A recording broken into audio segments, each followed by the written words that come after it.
নমস্কার। ঠাকুরের লীলা প্রসঙ্গে আজকের যে প্রসঙ্গটা বলার চেষ্টা করছি, এই প্রসঙ্গটা বেশ অন্তরাত্মা কাঁপিয়ে দেয়। আমরা তো ভাবি যে আমরা বোধহয় আমাদের অভিভাবককে আড়াল করে অনেক কিছুই করতে পারি, কিন্তু আসলে কিছুই করতে পারি না। তিনি সব দেখতে পারেন, সব বুঝতে পারেন। ঈশ্বর গাঙ্গুলি স্ট্রিটের 3 তলা এক বাড়িতে অবনী মুখার্জি ভাড়া থাকতেন সপরিবারে। ঠাকুর এসেছেন তার বাড়িতে। 3 তলায় ঠাকুর আছেন।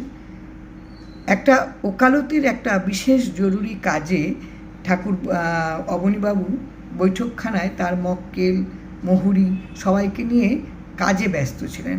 হঠাৎ করে দেখলেন যে এক গাড়ি এসে দাঁড়ালো এবং গাড়ি থেকে বেশ প্রভাবশালী এক ভদ্রলোক তিনি নেমে এলেন বৈঠকখানার ঘরে।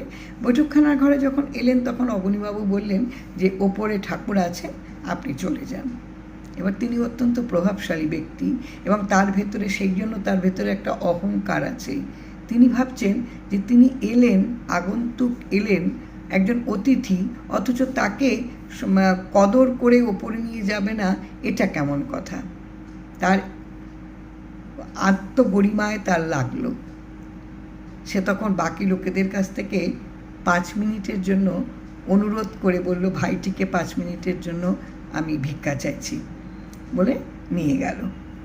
সিঁড়ি দিয়ে উঠতে উঠতে অবনীবাবুকে সেই প্রভাবশালী ব্যক্তি বলছেন, উকিলের কাছে যেতে গেলে মহুরি ছাড়া যাওয়া যায় না, আমরা তো বুঝি না অত কিছু, বলে হাসতে শুরু করলেন। এবার যখন ঠাকুরের যে ঘরে ঠাকুর বসে আছেন দরজার সামনে গিয়ে দেখছেন প্রচণ্ড ভিড়, ছোট্ট জায়গা, প্রচুর আশ্রিতজন ঠাকুরের সামনে বসে আছেন। দরজার সামনে যখন সেই ব্যক্তিকে নিয়ে অবনীবাবু দাঁড়ালেন তখন ঠাকুর বলছেন, অবনীবাবু কেন আবার আইসেন? আপনার কাজের প্রচুর তাড়া আছে, আপনি নিচে আপুরা উঠে আসছেন কেন? তখন অবনীবাবু বলছেন যে আমার আসার ইচ্ছে ছিল না, কিন্তু উনি আমাকে বলাতে আমাকে আসতে হয়েছে, আমি তাই এসেছি, আমি এক্ষুনি চলে যাচ্ছি। এবার অবনীবাবু চলে এলেন। চলে আসার পরে এই প্রভাব দেখানোর জন্য, প্রতিপত্তি দেখানোর যে কী বিপত্তি, এটা কিন্তু সেই প্রভাবশালী ব্যক্তি বুঝতে পারলেন।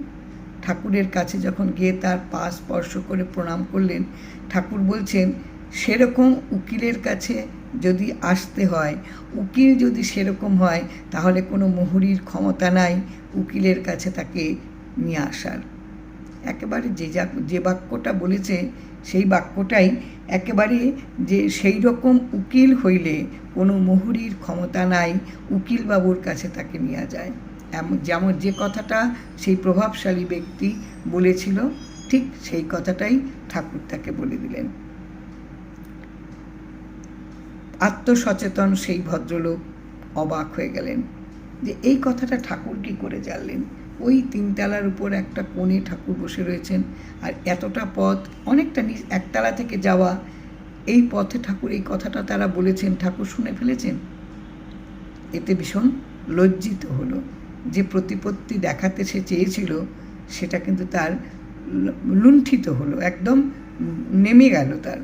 ঠাকুরকে যখন প্রণাম করে তার সামনে বসলেন, ঠাকুর তখন বলছেন, সহজ হন, সরলতাই হচ্ছে সবচেয়ে বড় বল। কখনো দম্ভ দেখাবেন না, দম্ভ অতি দোষের, ওটা আসুরিক প্রবৃত্তি মাত্র। অসুর হচ্ছে দৈত্য দানব, তার স্ত্রীলিঙ্গ হচ্ছে আসুর।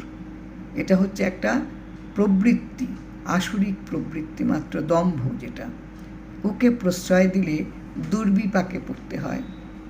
কথাটা ঠাকুর বললেন এক আশ্রিতজনকে, বিলিয়ে দিলেন, ছড়িয়ে দিলেন সবার সামনে।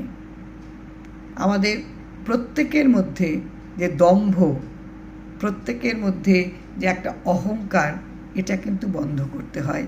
এটা যদি থাকে, তার জন্য কিন্তু আমরা দুর্বিপাকেই পড়ি, আমরা লাঞ্ছিত হই, আমরা কিন্তু অপমানিত হই। এই যে তার বড্ড বেশি একটা অহংকার ছিল, যে সে অত্যন্ত প্রভাবশালী ব্যক্তি, যে যার বাড়িতে এসেছে অতিথি, সেই বাড়ির মালিকের উচিত তাকে অভ্যর্থনা করে ওপরে নিয়ে যাওয়া।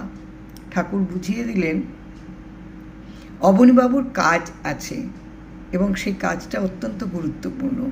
এই পথ যেখানে ঠাকুর বসে আছেন, যে এসেছেন তার চেনা, তাহলে তাকে কেন এই মানুষটাকে নিয়ে যেতে হবে তদারকি করার জন্য? ওই যে বাক্যটা বললেন, উকিলের কাছে যেতে গেলে, আমরা তো কিছু বুঝি না, উকিলের কাছে যেতে গেলে মুহুরির হাত ধরে না গেলে হয় না।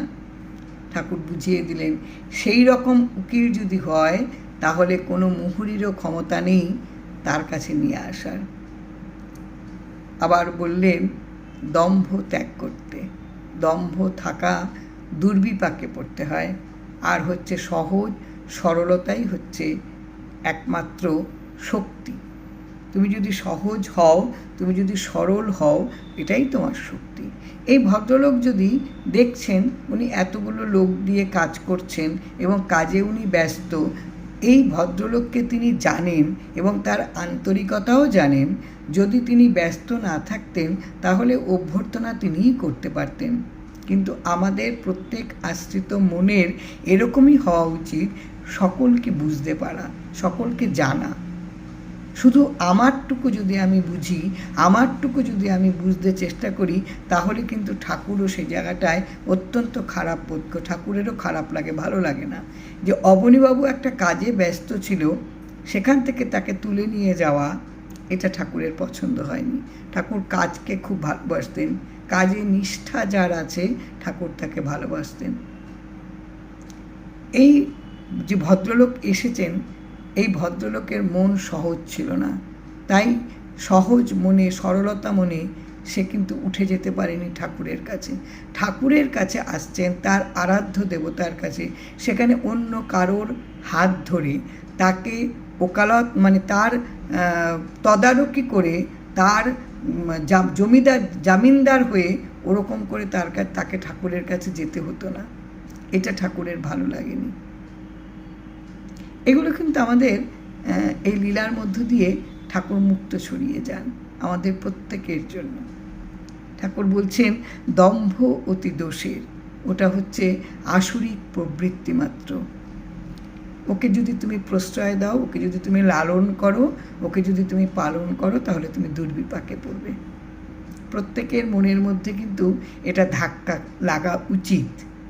আমাদের মধ্যে যে দম্ভ আছে, এই দম্ভটাকে কিন্তু আমাদের দূর করা উচিত। ঠাকুর বারবার বলছেন সহজ সরল মন, এটাই হচ্ছে প্রত্যেক দিনের চলার পথের আসল শক্তি। কি অপূর্ব লীলা ঠাকুর করে যান ভক্তদের মধ্যে, যেটা প্রত্যেকটা লীলা হচ্ছে একেবারে আমাদের প্রত্যেক দিনের যাপনের জন্য কিন্তু একেবারে উচিত। মানে আমরা এগুলোকে নিয়ে যদি ভাবতে পারি, ভাবতে শিখি, বুঝতে পারি, তাহলে বোধহয় আমাদের পক্ষেও সহজ হওয়া অনেক বেশি ঠিক হবে। যে উনি ঠাকুরের কাছে যাচ্ছেন, এখানে তো ওনার এই পথটা ধরার কোনো দরকার ছিল না। উনি তো জানেন ঠাকুর কোথায় আছেন। উনি যদি সহজ হতেন, সরল হতেন, যদি দম্ভ না থাকতো যে আমার মতন একজন ব্যক্তি এসেছে, সে কেন আতিথেয়তা পাবে না, এই আতিথেয়তার মানে হচ্ছে বাড়ির যিনি মালিক তাকে অনুগত হতে হবে, যিনি এসেছেন তার প্রতি না। এই জায়গাটাই হচ্ছে আমাদের বড় ভুল। তিনি যদি কাজে ব্যস্ত না থাকতেন, তিনি তো তাকে আতিথেয়তা করতেনই। সহজ মন যদি হতো তাহলে এটা চট করে বুঝে যেতেন।